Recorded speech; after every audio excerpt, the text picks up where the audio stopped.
Hi எல்லோருக்கும் வணக்கம். குழந்தைங்களோட ஆல் டைம் ஃபேவரைட்டான மக்ரோனி ரெசிபி தாங்க இன்னைக்கு பார்க்க போறோம். இது இந்தியன் ஸ்டைல்ல நம்ம வீட்ல இருக்க மசாலா சேர்த்து, வீட்ல இருக்க பொருட்கள வச்சு சுலபமா, சுவையா எப்படி செய்யலான்றதாங்க இந்த வீடியோல பார்க்க போறோம். இது மாதிரி செஞ்சு குடுத்து பாருங்க. குழந்தைங்க விரும்பி சாப்பிடுவாங்க. குழந்தைங்களோட லஞ்ச் பாக்ஸ் ரெசிபிக்கு மார்னிங் பிரேக்ஃபாஸ்ட், நைட் டின்னர்னு எதுக்கு வேணாலும் இது குடுக்கலாம். அந்த அளவுக்கு சூப்பரா இருக்குங்க. இப்ப எப்படி செய்றதுன்னு வீடியோக்குள்ள போய் பார்த்துடலாம்.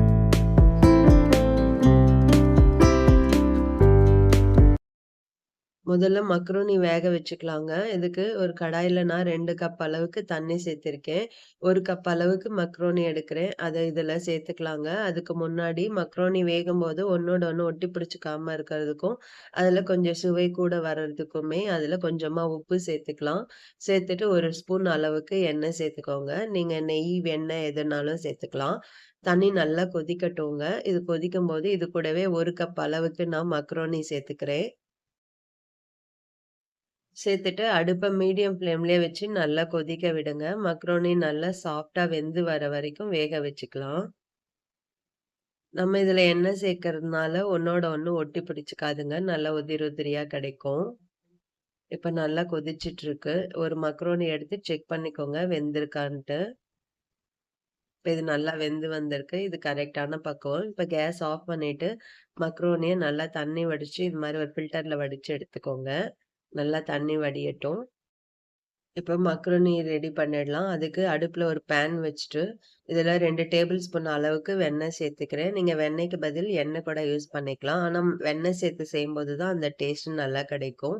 இது கூடவே நல்லா ஃபைனா கட் பண்ண பூண்டு சேர்த்துக்கோங்க. ஒரு 5 பல் பூண்டு, 1 இன்ச்சு துண்டு அதையும் பொடியா நறுக்கி சேர்த்துக்கோங்க. சேர்த்துட்டு நல்லா பச்சை வாசனை போறது அளவுக்கு நல்லா வதக்கி எடுத்துக்கோங்க. அடுப்ப மீடியம் ஃப்ளேம்லயே வச்சு குக் பண்ணிக்கோங்க. இது கூடவே ஒரு மீடியம் சைஸ் வெங்காயம் நல்லா பொடியா அரிஞ்சிட்டு இதையும் சேர்த்துக்கோங்க. சேர்த்துட்டு எல்லாம் நல்லா கலந்து கொடுத்துக்கோங்க. அடுப்ப மீடியம் ஃப்ளேம்லயே வச்சு குக் பண்ணிக்கலாம். இது கூட ஒரு பச்சை மிளகாய நல்லா பொடியா அரிஞ்சு சேர்த்துக்கோங்க. குழந்தைங்க ரொம்ப குட்டி குழந்தைங்க சாப்பிடுறாங்கன்னும்போது, இதுக்கு நீங்க பச்சை மிளகாய் ஸ்கிப் பண்ணிடலாம். உங்க விருப்பம் தான்.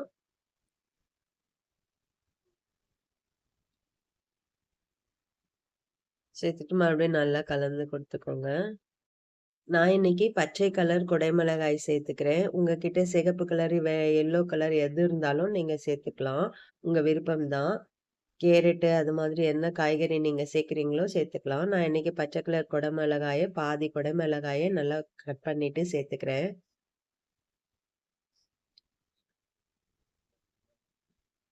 சேர்த்து நல்லா கலந்து கொடுத்துக்கோங்க. மீடியம் சைஸ் தக்காளி 2 தக்காளி நல்லா ஃபைனா பேஸ்ட்டா அரைச்சு சேர்த்துக்கிறேங்க.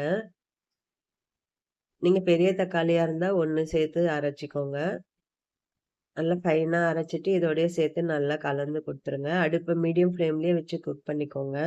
இது கூடவே 1/4 ஸ்பூன் அளவுக்கு மஞ்சள் தூள், 1/2 ஸ்பூன் அளவுக்கு காஷ்மீரி மிளகாய் தூள், 1 ஸ்பூன் அளவுக்கு தனியாத்தூள், தேவைக்கேற்ப உப்பு, 1/2 ஸ்பூன் அளவுக்கு சீரகத்தூள், 1/2 ஸ்பூன் கரம் மசாலா, கொஞ்சமா கஸ்தூரி மேத்தி சேர்த்துக்கோங்க. உங்களுக்கு காரம் எப்படி வேணுமோ அதுக்கேத்த மாரி கூட குறைய சேர்த்துக்கோங்க.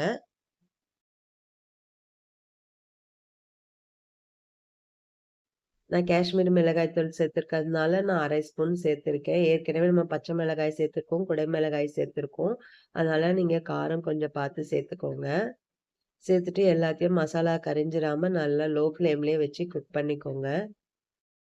இது கூடவே 1 ஸ்பூன் அளவுக்கு red chilli sauce, 1 spoon tomato sauce சேர்த்து நல்லா மிக்ஸ் பண்ணிக்கோங்க.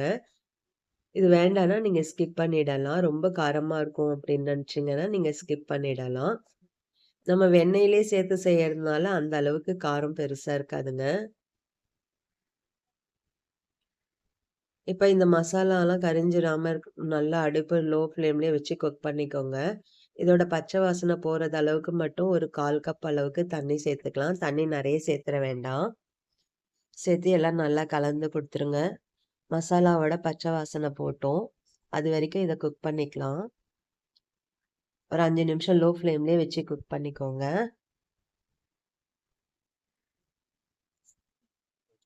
இப்ப 5 நிமிஷம் ஆகியிருக்கு. நல்லா வெந்து வந்திருக்கு. மசாலாவோட வாசனையும் போயிருச்சு. இப்ப இது கூடவே நம்ம வேக வச்சு வச்சிருக்கிற மக்ரோனிய சேர்த்துக்கலாம். சேர்த்துட்டு நல்லா கலந்து கொடுத்துக்கோங்க.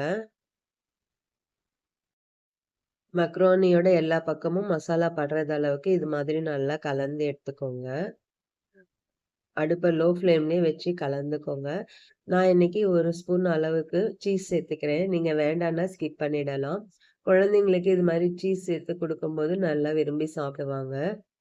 அவ்வளோதாங்க. சுவையான மசாலா மக்ரோனி வீட்லயே ரெடி பண்ணிட்டோம். இந்த ஸ்டேஜ்ல நீங்க வெங்காயத்தாள் இருந்தா அது கூட கொஞ்சம் கட் பண்ணி போட்டுக்கலாம். சுவையாவே இருக்கும். முடிஞ்ச அளவுக்கு குழந்தைங்களுக்கு வீட்ல இது மாதிரி ரெடி பண்ணி குடுங்க. அவுட் சைட் ஃபுட்ட அவாய்ட் பண்ணிடுங்க.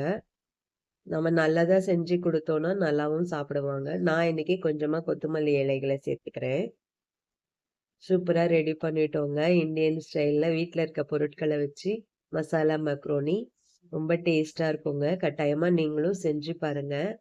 ரொம்ப சுவையாவே இருக்கும். செஞ்சு பார்த்துட்டு எப்படி வந்ததுன்னு கமெண்ட் பண்ணுங்க. வீடியோ பிடிச்சிருந்தா லைக் பண்ணுங்க, ஷேர் பண்ணுங்க. இன்னும் நீங்க cook with Sujini channel subscribe பண்ணலன்னா சப்ஸ்கிரைப் பண்ணிக்கோங்க. மினிமம் குவான்டிட்டில செய்யும்போது, மேக்ஸிமம் லவ்வோட செய்யும்போது சமையல் சுவையாவே இருக்கும். நாளைக்கு இன்னொரு வீடியோல சந்திக்கிறேன். பாய்.